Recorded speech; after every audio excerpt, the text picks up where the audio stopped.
Pagbabawas ba ng timbang ang pakay mo sa pag-exercise? Hindi naman masama yan, pero payo ng eksperto, huwag lang tumutok sa weight loss para maging fit. Ang mga iba pang dapat ikonsidera, alamin sa Fit Track ni Katrina Son.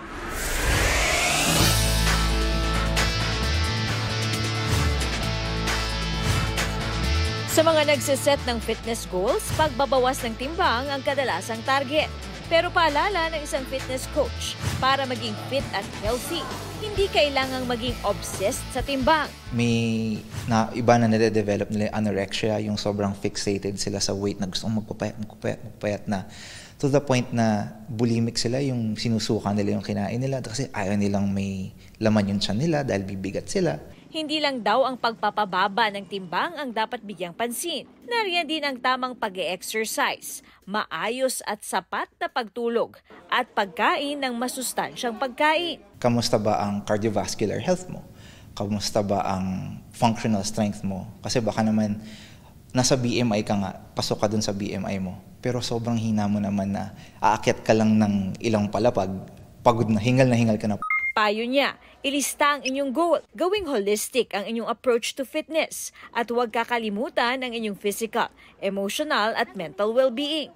Si Aludia Orendain, di lang daw weight loss ang goal sa kanyang daily brisk walk at exercise, kundi pangangalaga sa kanyang mental health. Para hindi po laging nasa bahay lang and laging nasa isang sulok. So I wanted to go out some more. Nakaka-relax din makakita ng maraming puno and maka-feel ng hangin, fresh air. Panay rin ang lakad ng pamilya ni Phoebe at Christian Villanueva. Nakapag-exercise na, nakapag-family bonding pa.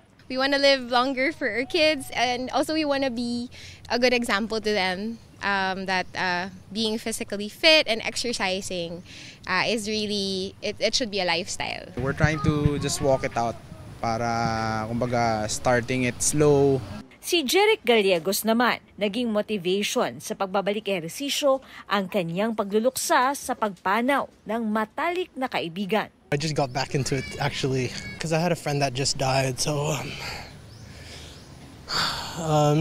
New Year resolutions, change for the better. Katrina Son, nagbabalita para sa GMA Integrated News. Huwag magpahuli sa mga balitang dapat niyong malaman. Mag-subscribe na sa GMA Integrated News sa YouTube.